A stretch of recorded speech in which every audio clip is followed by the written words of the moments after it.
Hi everybody, my name's Dave and got my new embroidered t-shirt. I want to say that I didn't have enough time today to do the brake pads. I'll have to do them next week. I had to take my wife to the hospital today and she's now in a moon boot, so that's good, but she's still non-weight bearing, so we'll see how that goes. So what I've decided to do is do a little talk on types of batteries, how they work and where they can be located. I'm going to be reading from the screen again, so you'll have to bear with me because I won't always be looking at the camera. There are several types of battery, from flooded lead acid cranking batteries right through to the lithium deep cycle battery. So the battery types: flooded lead acid cranking batteries, specifically designed for engine starting, are not suitable for deep cycle operations. Standard flooded lead acid battery is the oldest car battery type in use and designed to give about 75 to 400 amps over periods of approximately 5 to 15 seconds. In the flooded battery, lead plates are submerged in an electrolyte mix of sulfuric acid and distilled water. The chemical reaction during charging and discharging produces gases that are vented from the battery. This creates a drop in the electrolyte level, which needs to be periodically topped up. They have numerous thinner lead plates and a deep cycle battery. The increased surface area allows a higher amp flow through the battery. Maintenance. While the flooded battery is affordable, reliable and tolerant of overcharging, it requires proper ventilation. It must always be upright to avoid electrolyte leakage and needs the most maintenance. It has a shorter lifespan compared to other types of battery. AGM batteries. The AGM battery is a type of valve-regulated lead-acid battery, or VRLA. AGM is short for absorbent glass mat, which refers to the thin fiberglass mats placed between the lead plates. The glass mat absorbs electrolyte, keeps it from moving and spilling, and acts as a damper between the lead plates. The dense damping action of the glass mat makes the battery shock and vibration resistant, with the ability to withstand cold temperatures. The AGM deep cycle battery has a low internal resistance and charges faster than a flooded lead acid battery or a gel battery, and a 95% charge efficiency and an 80% depth of discharge.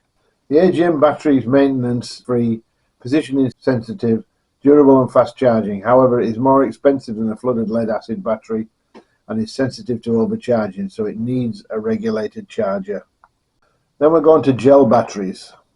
The gel battery is another one of the VRLA batteries like the AGM. The gel battery uses a gel electrolyte formed from typically sulfuric acid and water suspended in a silica agent. The gel battery has a charge efficiency of around 85 to 90% with excellent heat tolerance and no off-gassing. However, this battery can't tolerate fast charging. The gel electrolyte is also very sensitive to overcharging and can be irreparably damaged if this happens. The gel battery is maintenance-free, spill-proof, positioning sensitive with a high tolerance to heat, but is also more costly than the flooded and or AGM batteries and needs a special charger or regulator. Lithium ion. Lithium ion is a relative new compared to the lead acid battery varieties. Lithium ion batteries are 30% lighter than flooded cell batteries and have a usable capacity of 80 to 100%. They also have a fast recharge rate and an extremely long cycle life, often around 2,000 to 5,000 cycles. Well, that's more than that now. The lithium-ion battery also offers constant voltage over any rate of discharge. This means that your lithium-ion powered battery won't dim light slowly as the battery loses charge. Once there's no more power, the lights will just go out.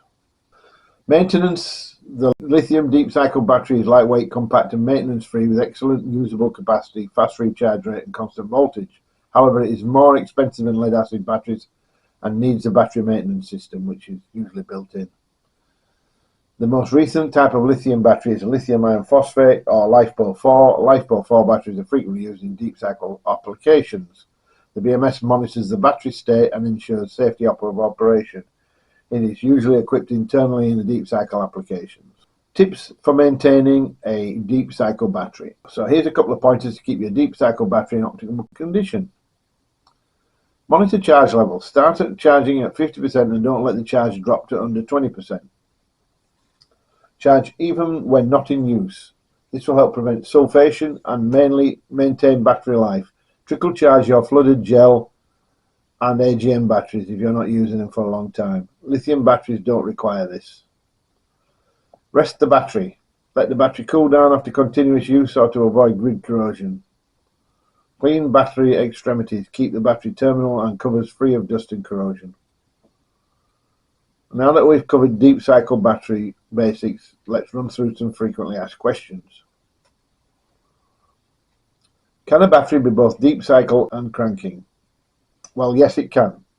These are called dual-purpose batteries. They deliver a powerful amps for cranking that starting battery in addition to a low amp draw for deep cycle support. What do deep cycle specifications mean? Battery capacity, ampere hours, denotes battery capacity and shows how much current can be delivered for a specific time. A 100 ampere hour battery at 20 hours means it can produce 5 amps for 20 hours. Deep cycle batteries are typically rated for a 20-hour discharge. The main thing to understand, if you're going to load more appliances, you need a higher capacity battery. Discharge cycle. The discharge cycle defines how many times a battery can be discharged and charged without reducing performance or capacity. 1,000 full cycles simply means it can be charged and discharged 1,000 times. The more full cycles there are, the longer the battery life. Depth of discharge determines how much the battery can be discharged safely compared to its original capacity before it must be recharged. Deep cycle batteries are meant to discharge more of their energy. An 80% DOD, depth of discharge, means the battery can discharge down to 20% of its capacity. Now, there is a caveat with this. If you're powering a fridge in the back of your car, the fridge will have a cutoff for battery voltage. If you, as I'll explain a little bit later, when you check your battery, the battery voltages, 20% is not very high, and it's probably lower than what your fridge cutoff is, and you'll get an E1 error on your fridge. What are some deep cycle battery features to consider? Apart from amp hour discharge cycle life and depth of discharge, there are some other features you may want to consider in a deep cycle battery. Size and weight. Smaller batteries are easy to carry and reduce overall vehicle weight. Voltage rating. Higher voltage batteries should be used for large loads. Charging time. The smaller the number, the faster the battery charges. Durability. Batteries can be susceptible to extreme temperatures, vibrations, shocks. Pick one suited to your usage. Shelf life. The ideal shelf life for a deep cycle battery is 10 years before it loses maximum capacity. Remember, that's shelf life. That's it sitting on a shelf somewhere. You don't know how old your battery is, really. The charging method. Note how the battery is charged. You can often use a smart charger to help adjust voltage and current. Temperature tolerance. Check its availability to deliver power at different temperatures, especially if you live in a hot or extremely cold climate. How long do deep cycle batteries last? For the most part, deep cycle batteries will last up to 6 years with proper care and maintenance. Good luck with that, is what I could say. In general, their lifespans are lithium batteries 3 to 10 years, lead acid 8 and AGM batteries 6 years, gel batteries 10 years. What's the charging time for deep cycle batteries? The actual timing depends on several factors, including the battery capacity, the age of the battery, the battery charger, but on average, here's how long they take to charge. A flooded lead acid battery will take 8 to 16 hours to charge fully. AGM battery will take 5, a gel battery will take 5 to 10, and a lithium battery 2 to 3 hours. Where are deep cycle batteries used? Deep cycle batteries are used for anything that requires continuous power for an extended period. These include RVs, golf carts, wheelchairs, scooters, marine trolling motors, navigational devices, UPS backup technology, emergency lighting, solar battery for off-grid energy storage systems, and etc. etc. Can I connect two different deep cycle batteries? And the answer there is no, you can't. You can only connect batteries of the same type, model, capacity and age. For example, if you want to connect your deep cycle RV battery with another one to increase output, make sure the second battery meets the mentioned criteria. Can I start my car with a deep cycle battery? No. Deep cycle batteries aren't designed to deliver high currents to start a car. Using one could damage the battery or the car. Stick to starting batteries for this. Can I charge my deep cycle battery using solar? Yes, you can. Any deep cycle battery can be charged with solar panels. Make sure you use a solar charge controller for a deep cycle solar batteries to regulate the charge. Testing the voltage of your deep cycle battery, AGM. You can test the deep cycle battery's charge level in several ways. The most common method is to use a multimeter. Let's do some analysing of the test data. I will flash up this battery state of charge graph shortly. Once you've tested the deep cycle battery's voltage, you can analyse its state of charge. Simply compare the measured voltage with the state of charge table to discover your estimated charge level. For example, if the AGM battery measures 12.3 volts, it's at a 70% state of charge as shown in our state of charge graphic. The charge graphic relates to 12 volt AGM deep cycle batteries, but can also be used as a general guide for other battery types, though keep in mind that there may be slight differences in the voltage rating. Typically, a full charge deep cycle battery will have a voltage over 12.8 to 13 volts. Below are a few common battery problems you can identify by the voltage measurements. If a fully charged AGM battery tests more than 20% lower than the fully charged voltage level, it's probably due for replacement. This is typically a symptom of battery age, damage by undercharging or sulfation.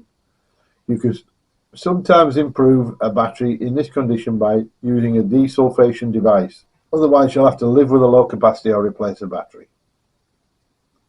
If your battery shows good voltage when it's fully charged but quickly drops voltage to 11 volts or less when using power, this usually means the battery has a faulty cell and needs replacement. This can be caused by excessive vibrations such as driving over corrugations without adequate shock absorption for the battery.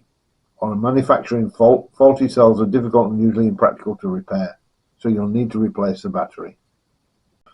When a deep cycle battery is fully discharged dead flat, it should measure approximately 10.5 volts. If your test shows that its voltage is below 10 volts, this typically means that the battery has been left in storage for too long without a charge or left load running that doesn't have an automatic cutoff. So that's what I was talking about with the fridge. Left with a load running on it that doesn't have an automatic cutoff. So that's why your fridge has an automatic cutoff. Once the battery is below 10 volts, it is difficult to bring back up, and most battery chargers won't recognize it as a battery due to the very low voltage. You can sometimes bring a battery back up by using an old bulk battery charger with no smarts on it. One that you just switch on and starts powering away with no stages of battery detection. But this usually depends on how long the battery has lain left at this low voltage. Locating and storing batteries. Now this is my write-up here. I haven't got this from a website like I did with the other stuff, but we'll see how we go. AGM batteries should be located where they can be kept cool. They don't do well in engine bays regardless of what you've been told. I would not believe a salesman if they told me it was okay to do that. However, US Century make an AGM battery for underbonnet applications, and I would believe them over some salesmen. I would always fit an AGM that can be filled or topped up in that situation. The issue with AGM batteries under the bonnet is cracking, venting and drying up, all of which is significantly reduce the battery's life. Yes, there is always someone who says, I have had my AGM under the bonnet for years and it's never had an issue. This is like saying my granddad smoked for 19 years and never got cancer, so I will. There are so many variables that you just cannot account in someone else's setup to know why or what. They could never be powering much. They may be now powering it much for not much time. It may well be that the battery does exactly what they need to do and they don't take much power. But if they change their regime and it did something else, then it may not work. But it's up to them. That said, I would never use an AGM battery anyway. They're just too heavy. I would always opt for a lithium-ion or LiFePro4 battery. Again, lithium-ion battery is much lighter, has better discharge and recharge rates and will not catch fire. Yes, people still think that lithium LiFePro4 batteries are time bombs waiting to explode. I had one of these people at work just the other day. He wanted to argue and I just said, I'm not interested, go away. His wife knew he was an idiot. She was laughing at him. This type of person will eventually learn the hard way when their AGM battery explodes in their car.